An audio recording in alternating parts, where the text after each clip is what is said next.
¿Cómo está? Bienvenido a Última Mirada. Tenemos una nota sobre lo que, pasó. Había un acuerdo para quien dirigía el Senado. Sin embargo, nada de eso ocurrió. Se hicieron una serie de tratativas, conversaciones aquí y allá, y el senador García Rubinot quedó como presidente. Hubo una llegada muy fuerte de amarillos y de demócratas también a esta discusión. Se dijeron, ya ustedes son de derecha, ya no son progresistas nunca más, en fin. Pero el hecho es que no se cumplió, o por lo menos no hubo una elección para dirigir el Senado, como probablemente muchos podían haber pensado que se basara en algún acuerdo más amplio. No, se siguió con la lógica más o menos de a ver quiénes tenemos los votos y tenemos también entonces la dirección del Senado. Tenemos una nota sobre eso. Raúl Sor nos va a hablar de lo que está pasando en Cuba. Está pasando momentos muy álgidos. Cuba, sobre todo en términos de comestibles, de una serie de necesidades básicas que están afectando a la isla, y han salido los cubanos a la calle, han protestado y han tratado de señalar que esto no es lo que corresponde. Raúl Sor nos cuenta lo que está ocurriendo. Y vamos a conversar en la entrevista principal con el profesor de la Universidad de la Frontera en la materia de comunicación, Carlos del Valle.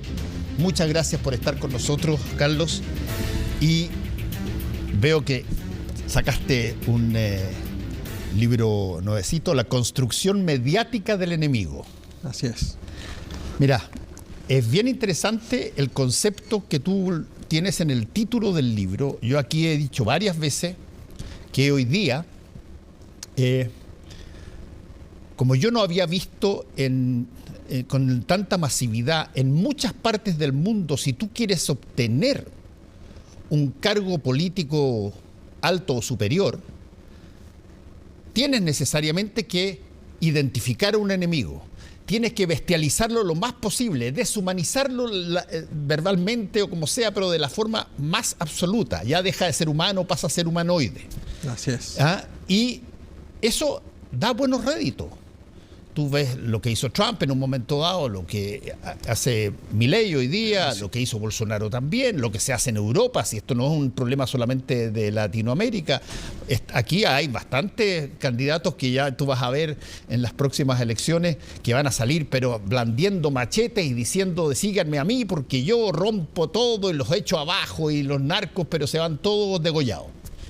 El asunto es que esa construcción del enemigo, y me imagino que de eso vamos a conversar, además de situaciones particulares en Chile. Claro.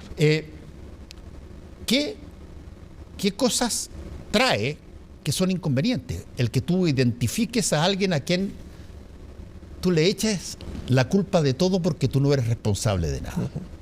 Así es. Bueno, el libro, en términos muy gruesos, lo que trata de plantear es que los medios de comunicación se especializan en producir enemigos, ¿no? O sea, su gran foco está ahí porque en realidad, antes que el conflicto están los enemigos, naturalmente. Sin enemigos no hay conflicto. Y sin enemigos tampoco podríamos transmitir las guerras, por ejemplo, con tanta soltura como se hace, porque claro, hay enemigos identificados y eso hace que los horrores, digamos, de alguna manera estén cubiertos por esos enemigos. Y los medios de comunicación han logrado esa especialización, ¿no? en identificar enemigos. Lo que de Milei tampoco es posible entenderlo si no es con esos procesos de enemización, digamos. Milei es un producto en ese sentido de los medios, ¿no? Y del ejercicio de enemización que él hace, incluso con un rol muy protagónico de un periodista, ¿no? Que él siempre lo señala además, ¿no? Periodista que le ayudó a levantarse en la campaña y le decía cómo tenía que enemizar desde las pantallas, ¿no? Ahora, eso de enemizar como no vocablo tuyo, de enemizar, solamente tiene sentido si es que da resultado. Así es. Y el problema muchas veces, y esto vale para todos, porque así como alguien dice fachos para acá, los otros dicen comunachos para allá, o sea, no es una cosa que solamente algunos tiran para un lado o para el otro. Pero tiene resultados. Tiene resultados. ¿Por qué? Tiene resultados porque hay un proceso también de cierta espectacularización, ¿no?, de la sociedad hoy día. Esta idea, digamos, de poder identificarse con enemigos también. Los enemigos ayudan a entender también posiciones.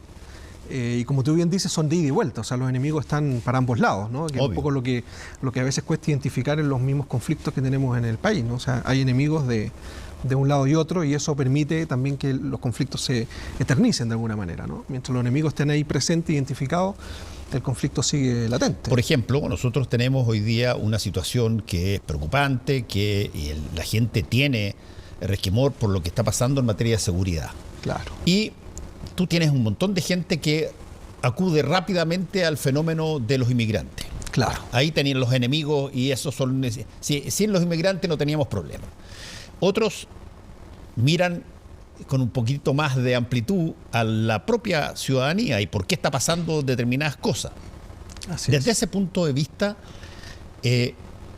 lo vimos también en la convención. En la convención hizo una cosa totalmente, yo te diría, inédita, que le traspasó, por ejemplo, a un grupo de personas como es el mundo indígena, le traspasó una cantidad de facultades que no estaban inscritas en ninguna otra constitución, y mucha gente sintió que eso era prácticamente, no digo pasarle una serie de materias al enemigo, pero sí pasárselos a alguien que, oye, estos son distintos a nosotros. Claro, porque quizás una de las enemizaciones, una de las relaciones, digamos, de enemistad más históricas en Chile justamente es esa, ¿no?, entre el Estado y el pueblo mapuche en la segunda parte del siglo XIX en adelante. Entonces, era fácil identificar un enemigo que es histórico y que además forma parte de cierta institucionalidad, no es un enemigo que surge de un momento a otro, ¿no? Era una buena estrategia situar allí la enemización, ¿no? Ahora, uno podría preguntar, ¿por qué se necesita construir un enemigo? Y uno podría responderse, a ver, porque si es que no te construyes un enemigo vas a tener que aceptar que gran parte de lo que pasa es responsabilidad tuya. Es mejor construir un enemigo y decir, es el que tiene la culpa, ¿no? Claro, porque para levantar un discurso, por ejemplo, o un conflicto como la crisis de seguridad, antes de levantarlo tienes que encarnarlo, ¿no? Y los enemigos pasan a tener un rol importante, porque cuando hay enemigos, o sea, hay inmigrantes y hay otros actores, digamos, ¿no?, sociales, se puede sostener el conflicto de la seguridad. Sin enemigos, la gente no podría identificar de qué inseguridad estamos hablando. Hay que construirlos, digamos, y ponerlos, ¿no?, ahora, visibles. ¿qué tanto se afecta a la sociedad con esta lógica? Porque si es que inevitablemente tú buscas, como pasa a veces mucho en la política que es bipolar, digamos, claro, izquierda y derecha, o extrema izquierda y extrema derecha, que básicamente lo que hay ya llega a ser odio más que enemistad. Claro. Pero cuando eso pasa, ¿cómo se altera la vida cívica?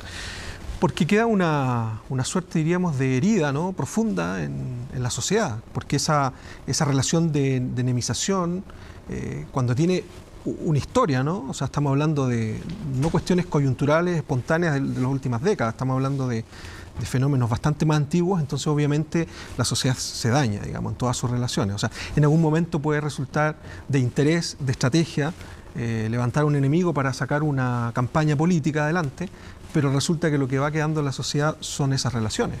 Ahora, Carlos, ¿cuáles son los enemigos que nosotros levantamos? A ver, yo creo que históricamente, en Chile al menos, el caso más emblemático ha sido el caso del pueblo mapuche. Yo creo que ahí hay un enemigo que se levanta desde, al menos yo diría, haciendo una suerte de arqueología, digamos, en los medios, desde la segunda mitad del siglo XIX, que vienen teniendo el rol de enemigo para distintos procesos, ¿no? Enemigos para la extensión territorial del Estado, enemigos para el desarrollo. Siempre aparecen en una posición, digamos, enemizada. Algunas veces muy seria, muy grave, y en otras un poco más matizada, pero siempre aparecen en ese rol. Ahora, bajo la lógica de lo que tú estás diciendo, que esto de caratular a grupos de personas en una posición enemizada. A ver, hay sectores que los conocemos y han hecho históricamente, que tanto de derecha como de izquierda, que caratulan a el adversario como enemigo. El empresario, por ejemplo, siempre se ha visto como alguien que tiene una serie de alcances elitarios que no los tienen los demás y que básicamente estruja para generar riqueza. Y la izquierda, si tú quieres, es la que básicamente entrega los países al onunismo o a todas estas cosas que se inventaron más ahora, pero que básicamente es la pérdida de lo propio y de la libertad clásica que se le apunta con el dedo. ¿Cómo se hace para, a ver, empezar a, no digo a reparar, pero empezar a entender lo que sucede? Sí, es complejo porque en verdad los enemigos que se pueden construir en un momento determinado no solo obedecen a cuestiones de los medios, o sea, uno podría simplificar demasiado el análisis diciendo los medios son los únicos, digamos, que están detrás de estas enemizaciones. Hay intereses políticos y económicos presentes desde siempre y yo creo que son los que sustentan finalmente esas enemizaciones, ¿no? Los medios de alguna manera los reproducen, pero yo creo que hay una cuestión económica y política cuando hablamos de enemigos, no solo una construcción.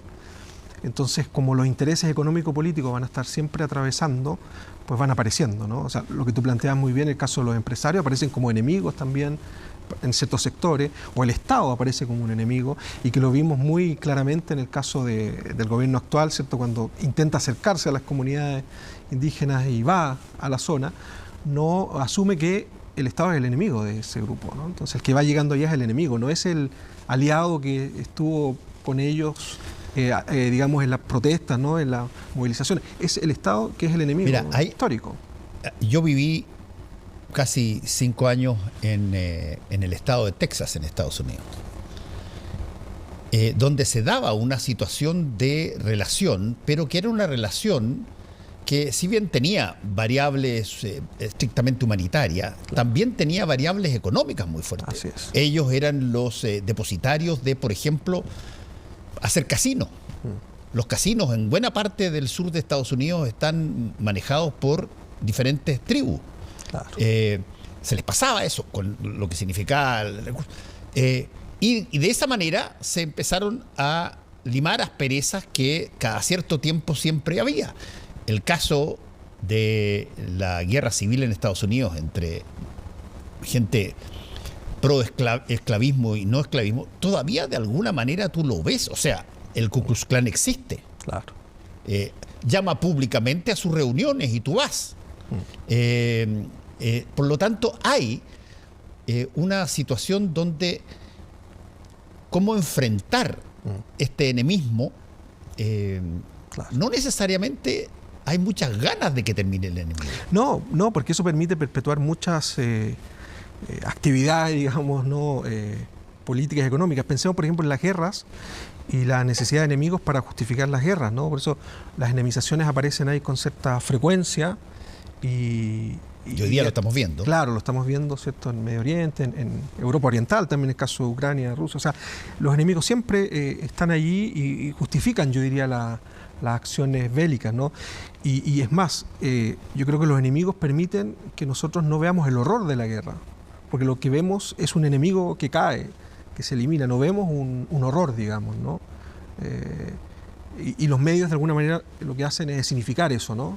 Transmitir y significar. Pero ahí hay una cuestión de fondo, ¿no? O sea, los enemigos permiten, yo creo, que nosotros podamos, no sé si entender, pero por lo menos podamos mirar de una manera distinta los horrores que ocurren hoy día en la sociedad, como las guerras y otras tantas genocidios que hemos visto. Estamos viviendo, Carlos, un momento bien especial porque tenemos una situación en Europa muy fuerte, tenemos una situación en el Medio Oriente bastante fuerte, tenemos una cosa que vamos a ver qué es lo que ocurre, donde ya tenemos, creo que 9 o 10 países con poder nuclear. Claro. Y ya algunos han empezado a decir que lo tienen. Exacto.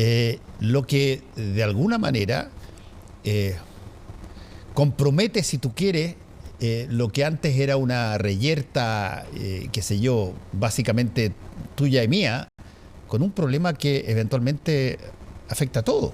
Claro, o sea, estamos hablando de una intensidad mucho, mucho mayor hoy día, pero lo que se mantiene, ¿sí?, tiene que ver con esos enemigos que de alguna manera son enemigos comunes, ¿no? O sea, las acciones bélicas de guerra se comprenden de alguna manera en la sociedad en que vivimos porque al que están llegando, al que están afectando, se ha identificado como un enemigo. Puede ser un enemigo, ¿cierto?, asociado a una religión, o sea, al terrorismo, ¿no? Que no estoy diciendo que no haya diferencia ahí, pero en el fondo eso justifica que se intervengan, ¿no? La famosa frase ahí de Bush del eje del bien y el eje del mal, ¿no? O sea, vamos a atacar a un grupo, digamos, de personas que representa el mal. O sea, son enemigos casi, diría yo, mitológicos, ¿no? No son enemigos puntuales, ¿no? Ahora, toda una cuestión histórica. Hay un punto ahí, Carlos, que me parece particularmente importante. Porque no es ningún secreto, lo hemos visto en la historia. Una de las primeras cosas que se hace cuando tú entras o estás dispuesto y ya has tomado la decisión de combatir a tu adversario, a tu enemigo, es que ese enemigo tú lo consideras, voy a decir, deshumano. Claro, así es. Es decir, es equivalente al mosquito que te jode y tú pero no se te cae una lágrima porque lo matáis. Y en ese caso, cuando eso pasa, y pasa en muchas partes del mundo relativamente simultáneo, ¿cómo queda básicamente la comunicación nuestra? Claro, y la sociedad queda absolutamente lesionada, digamos, queda absolutamente dañada, ¿no? Se puede, digamos, recuperar en términos del conflicto, ¿no? La guerra, el enfrentamiento se supera, pero las enemizaciones quedan. Y son las que aparecen o reaparecen después en cualquier momento y justifican otro tipo de acciones. Es impresionante cómo aparecen esos, digamos, recursos muy, muy mitológicos, ¿no? De identificar a un enemigo como alguien que viene de una historia, digamos, ¿no? de daño, de perjuicio. La idea de los salvajes, de los bárbaros, fue la que acompañó a los estados nacionales, digamos, durante mucho tiempo, en Chile y Argentina, por ejemplo. Ahora, muchos países son democracias, claro, que como concepto básico las democracias tenían de que era un crisol donde se podían dar las distintas ideas y que la ciudadanía definía cuáles de esas ideas ocupaban los cargos que claro, se sometían a elección. Bueno, eso parecía súper razonable comparado con las dictaduras antiguas y todo lo demás.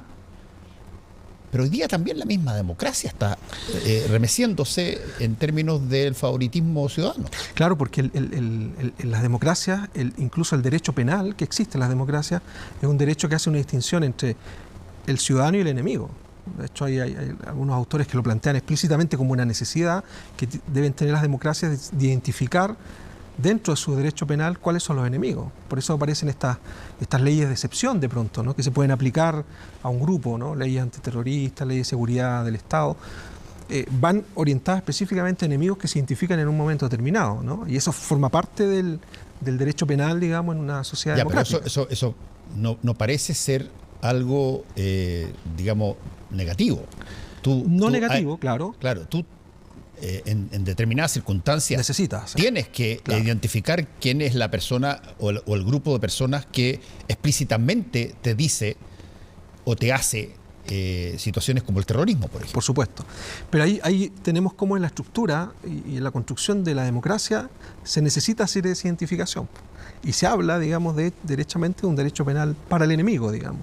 Entonces, creo que en la concepción de democracia también está esa identificación, no es ajena, digamos.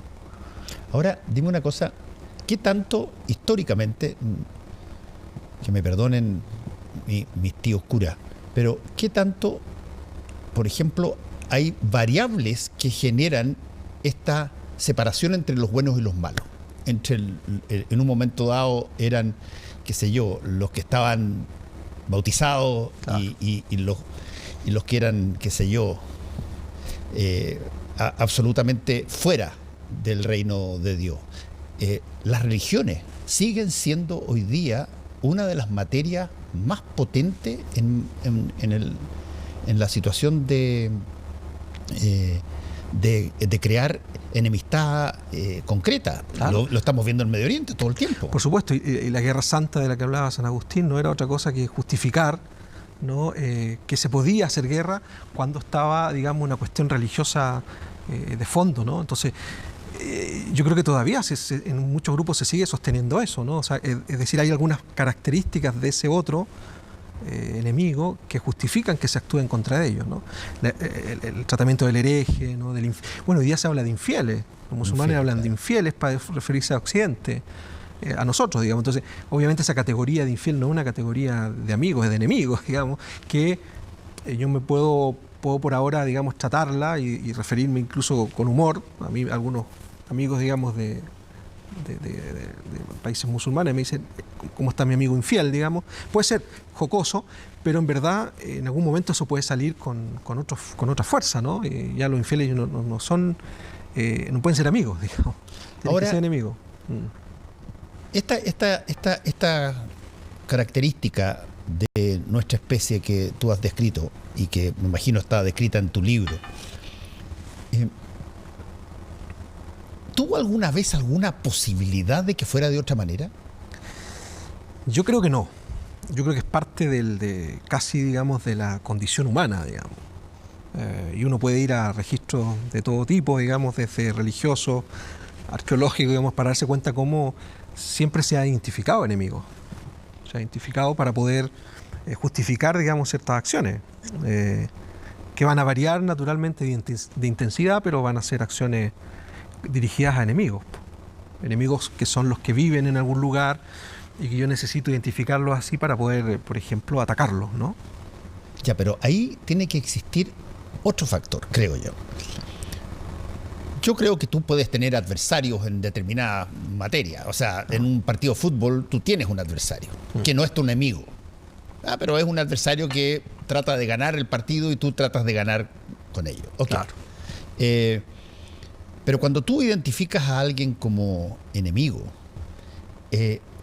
¿cuáles son, desde el punto de vista de la comunicación humana, las posibilidades de que ese choque de intereses o choque de ideas o choque de raza que identifican a enemigos eventualmente se transformen en, no sé, una nueva convivencia? Claro, el problema está ahí en que, como tú bien dices, hay una cuestión, digamos, de fondo relacional y que tiene que ver con, por ejemplo, intereses, ¿no? O sea, siempre hay intereses políticos y económicos. Por ejemplo, intereses económicos siempre ha habido, digamos, que han permitido identificar justamente enemigos para, por ejemplo, explotar las tierras, para extraer, digamos, productos, ¿no? Se necesita que los que están ahí se identifiquen en algún momento como enemigos. Incluso puede ser enemigo del progreso, del desarrollo, como ha pasado en muchas ocasiones con las comunidades indígenas, ¿no? Ellos son el freno del desarrollo porque no producen, porque no trabajan a la misma escala que el resto de la sociedad y de acuerdo a la modernización. Entonces yo creo que ahí hay un tema que acompaña, diría yo, la condición humana. El enemigo lo necesito para poder justificar ciertas actuaciones. Si yo quiero hacerme de un territorio, necesito enemizar. Ahora, déjame hacerte... Si no es robo, digamos. Déjame hacerte una pregunta que puede ser un poco compleja porque estamos metidos en eso. Yo lo que he notado, y lo he dicho varias veces en este programa, así que la gente que nos está viendo me escuchará de nuevo. Yo he notado que la crispación en el ámbito político, por ejemplo, es algo que ha llegado, se ha instalado, no digo solamente en Chile, en todas partes, y donde tú para ganar una elección no necesariamente tienes que ser una persona que tenga ideas, sino que además tienes que ser una persona que se vea como casi un emperador, claro, un comandante en jefe de resultados inmediatos. Y hablan hoy día amenazando los candidatos y dicen que van a expulsar a todo el mundo y que buquelean, claro, para ponerlo de alguna manera, y el resultado va junto a ese discurso. Por lo tanto, las posibilidades de que el enemigo, entre comillas, sea lo que mantiene las elecciones democráticas, es un riesgo alto. Claro, porque la enemización ayuda, por ejemplo, probablemente para ganar una elección, pero no para sustentar un gobierno. Luego, ¿cómo lo haces con los enemigos que identificaste, por ejemplo, en el caso de Milei? Hablaba de la casta política. Sí. Ese era el enemigo número uno que tenía, la casta política. Pero necesita gobernar con los políticos. Entonces, a poco andar tuvo que ir incorporando a gente de esa misma casta. Entonces, a veces cuando la enemización se radicaliza tanto, tiene un efecto, digamos, boomerang, ¿no?, sobre el que está ejerciendo eso. ¿Y cómo, la última pregunta que te voy a hacer, Carlos, cómo el ser humano sometido a una comunicación que tiene, entre múltiples factores, tiene el factor de la identificación del enemigo, del adversario, que te jode si es que tú no lo jodes a él primero? Claro. ¿Cómo eso de alguna manera genera daño en una sociedad? Bueno, lo estamos viendo en Medio Oriente. O sea, la cuestión ahí de fondo que sustenta las posiciones es: o los eliminamos a ellos o ellos nos eliminan a nosotros. O sea, eso es lo que permanentemente se ha estado diciendo, por lo menos de parte de Israel, ¿no? O sea, si no lo hacemos ahora, en cualquier momento ellos nos atacan y nosotros seremos los eliminados. Entonces se transforma en un momento determinado en una cuestión de supervivencia. Y ahí es tremendamente peligroso cuando, digamos, los discursos y esta invasión, digamos, discursiva llega a ese nivel. Al enemigo hay que eliminarlo. Y ese es un gran problema que ha estado, digamos, justificando los genocidios, por ejemplo. Sí, yo siempre he dicho que una de las cosas que hoy, con poder nuclear en estos países, una de las cosas que debe ser más riesgosa es que alguien humille a alguien que tiene poder nuclear.